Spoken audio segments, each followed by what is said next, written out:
नमस्कार दोस्तों, स्वागत है आपका हमारे YouTube चैनल मैथ स्टोर में। दोस्तों, आज हम चर्चा करने वाले हैं NRA के बारे में। ये मत समझिएगा ये वीडियो हमने किसी राजनीतिक पार्टी को फ़ायदा पहुंचाने के लिए या नुकसान पहुंचाने के लिए बनाया है। और हम आज सरकार से इस वीडियो के माध्यम से सवाल करेंगे, और वो सवाल इसलिए करेंगे क्योंकि हमने इसे वोट दिया है। तो जिसे हम वोट देंगे तो उससे हम सवाल पूछने का पूरा अधिकार रखते हैं। तो हम शॉर्ट में आपको बता देना चाहते हैं कि NRA जो है यानी नेशनल रिक्रूटमेंट एजेंसी, ये इसलिए बनाया गया है कि आपको जैसे दो एग्ज़ाम 3 एग्ज़ाम देना पड़ता था, तो एक एग्ज़ाम तो इसलिए लिया जाता था कि जो कि शौक़ से एग्ज़ाम देते हैं, जो कि जिनको पढ़ने से कोई मतलब नहीं है, वो सिर्फ शौकिया एग्ज़ाम देने जाते हैं। तो वैसे स्टूडेंट जाकर के भीड़ बढ़ाते हैं।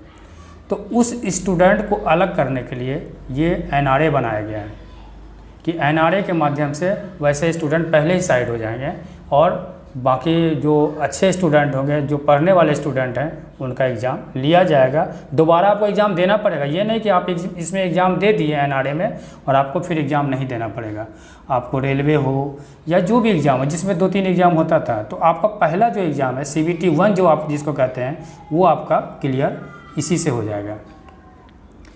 तो सरकार ने NRA के बारे में बताया, बहुत अच्छी बात है कि NRA हम लोग को दिया गया कि हाँ, आप एक बार कॉमन एलिजिबिलिटी टेस्ट दीजिए और आपको 2-3 एग्ज़ाम से छुटकारा मिल जाएगा।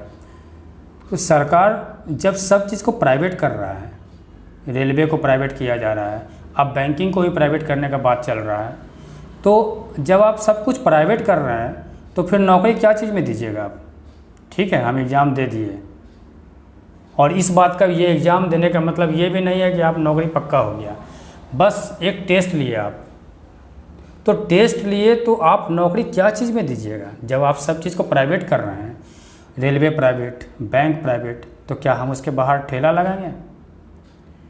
क्या लोग कॉमन एलिजिबिलिटी टेस्ट पास करके बाहर ठेला लगाएंगे, या फिर पकौड़ा बेचेंगे, या फिर क्या लगाएंगे? ये बता दीजिए हमें। तो ये मुझे ऐसा लग रहा है कि मौजूदा जो स्टूडेंट सरकार से सवाल जवाब कर रहे थे कि NTPC का एग्ज़ाम कब होगा, या ग्रुप D का एग्ज़ाम कब होगा, या फिर बैंकिंग के सेक्टर के लोग खफा थे कि ये सब कुछ प्राइवेट करने की बात चल रही है। आपने कहा कि 5 बैंकों मतलब सरकारी रखा जाएगा, बाकी प्राइवेट हो जाएगा। तो जो प्राइवेट करने वाला है उसका क्या होगा? जो 40 साल, 42 साल, 45 साल का स्टूडेंट, अब वो किसी चीज़ में फॉर्म भी नहीं भर सकता है, तो वो क्या करेगा? ये तो आपने बताया नहीं। और आप प्राइवेट करने पर जोर दे रहे हैं, उसमें जो खामी है जिस वजह से आपको प्राइवेट करना पड़ रहा है, आप उस पर जोर डालें, उसको सुधारने की कोशिश करें, बजाय इसके कि आप प्राइवेट कर रहे हैं। तो जो प्राइवेट कंपनी जो उस बैंक को खरीदेगा या रेलवे को जो खरीदेगा, वो ऐसा क्या करता है जो कि वो फ़ायदा में आ जाता है? आप वो चीज़ क्यों नहीं करते हैं? आप वही काम आप करके आप फ़ायदा में क्यों नहीं लाते? क्या आप पैसे का कमी है, या आपके पास आदमी का कमी है? सब चीज़ तो आपके पास है, तो आप वो फ़ायदा क्यों नहीं पहुंचा पा रहे हैं? प्राइवेट कंपनी क्यों पहुंचा पाता है जबकि उसके पास उतना ज़्यादा वर्कर भी नहीं है? तो आप अपनी कमजोरी को दूर कीजिए, और उस सेक्टर में क्या कमजोरी है उसको दूर करने का प्रयास कीजिए, बजाय प्राइवेटाइजेशन के। तो आप प्राइवेट करने पर जोर दे रहे हैं, और प्राइवेट कर उसके उस मुद्दा से भटकाने के लिए आप NRA ला रहे हैं। भर्ती परीक्षा से क्या होगा? उससे हम भर्ती परीक्षा पास कर गए, ठीक है, हम 3 साल के लिए बैठ गए, लेकिन आप नौकरी कहाँ दीजिएगा जब सब चीज़ प्राइवेट हो जाएगा? तो ठीक है। और उसके बाद अब हाल फिलहाल में जो एक रिपोर्ट आया है कि 50 लाख लोगों का नौकरी जा रहा है। तो 50 लाख लोग नौकरी से बेरोजगार हो रहा है, और आप कह रहे हैं कि हम एग्ज़ाम लेंगे और जो है नौकरी देंगे। जब इतना ज़्यादा नौकरी आपके पास है, तो फिर 50 लाख लोग बेरोजगार कैसे हो? नौकरी कैसे छूट गया सबको? और बहुत सारा सर्वे हो रहा है कि और लोग का नौकरी जाएगा। तो जब परीक्षा आप ले रहे हैं तो ये भी बताइए। आपको ये बताना चाहिए था कि NTPC का एग्ज़ाम कब होगा, ग्रुप D का एग्ज़ाम कब होगा, बजाय इसके आप NRA ला दिए। ठीक है, बहुत अच्छा बात है, हम NRA से बहुत खुश हैं कि एक एग्ज़ाम दे देंगे तो बाकी तो 2-3 एग्ज़ाम देना पड़ता था हर जगह जाके, उससे छुटकारा मिल जाएगा।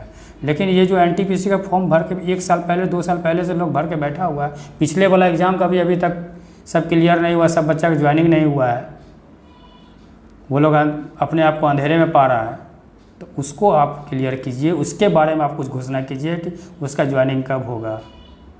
तो ये भटका रहे हैं, मेरे हिसाब से तो आप भटकाना हो रहा है। बाकी सब चीज़ आपका ठीक है, मैं मानता हूँ कि आपका विदेश नीति बहुत अच्छा है, लेकिन आप पहले घर का नीति को ठीक कीजिए, पहले अंदर का नीति को ठीक कीजिए, पहले रोजगार दीजिए लोगों को। ये आप लोग को ही पता है, सरकार को ही पता है कि विद्यार्थी वर्ग जो है वो खफा है सरकार से, फिर भी आप ऐसा क्यों कर रहे हैं? तो हम तो इसको झुंझुना मानते हैं, एनआरए को झुंझुना मानते हैं, बस झुंझुना पकड़ा दिए, हम झुंझुना में खो गए हैं। हर न्यूज़ चैनल पे जो है यही एनआरए बहुत अच्छा है, बहुत ये है, बहुत बढ़िया है। ठीक है, बढ़िया है, लेकिन पिछला जो एग्ज़ाम अभी लेना बाकी है उसके बारे में घोषणा नहीं कर रहे हैं, कब होगा? भटका रहे हैं मुद्दे से। या फिर जो स्टूडेंट का अभी ज्वाइनिंग नहीं हुआ है, वो आप उसका ज्वाइनिंग कब होगा ये आप बता नहीं रहे हैं।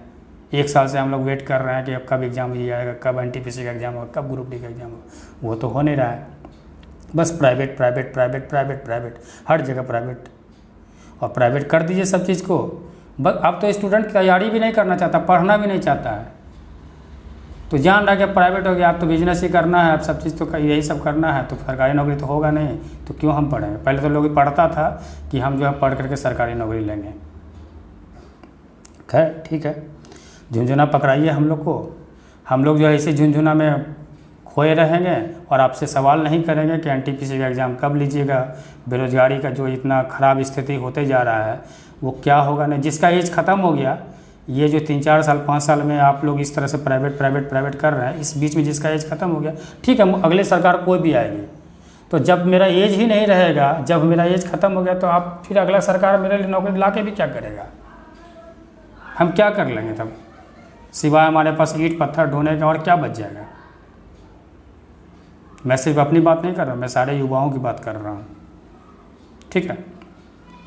तो आप मेरे इस वीडियो को जो भी समझिए कि ये राजनीति है, राजनीति वाला वीडियो है, जो है पलना, मैं कुछ ये नहीं कर रहा हूँ, मुझे कोई फ़र्क नहीं पड़ता। मेरे मन में ये सवाल आया और हम ये वीडियो बना रहे हैं। अभी जो कर्मचारी काम कर रहा है उसका भी छटनी कर रहे हैं आप, ठीक है, तो कीजिए। और एनआरए का झुंझुना हम लोग को पकड़ाइए, हम लोग बजाएंगे, ठीक है। 50 लाख लोगों का नौकरी चल गया, लेकिन किसी न्यूज़ चैनल पर ये बात नहीं आ रहा है। इस बीच में हर चीज़ प्राइवेटाइजेशन का कोई न्यूज़ ही नहीं होता है, कोई 1-2 चैनल को छोड़कर सब पे वही कहानी है। जैसे लगता है युवाओं का कोई जो है कोई मुद्दा ही नहीं है, इसको दबा दिया जाता है, इस न्यूज़ को दबा दिया जाता है हल्के से। कभी कभार अगर कोई चैनल दिखाता भी है तो थोड़ा 2-3 मिनट का वीडियो बना करके डाल दिया, उसके बाद कहानी ख़त्म। तो हम युवाओं से ये कहना चाहते हैं कि अगर अब भी आप ये एनआरए का झुंझुना बजाते रहिएगा तो बस आप भटक जाइए मुद्दे से। आप सरकार से सवाल मत पूछिए, किसी से सवाल मत कीजिए, सिर्फ ये सोचिए कि एनआरए आ गया, एनआरए आ गया, एनआरए आ गया, बस एक एग्ज़ाम दिया जाएगा। और नौकरी कहाँ कीजिएगा आप? एग्ज़ाम दे करके नौकरी आप कहाँ कीजिएगा? हम ये जानना चाहते हैं कि आप नौकरी कहाँ कीजिएगा। जब सब चीज़ प्राइवेट हो जाएगा तो नौकरी कहाँ कीजिएगा? ये आपको सिर्फ भटकाया जा रहा है और कुछ नहीं है, ठीक है।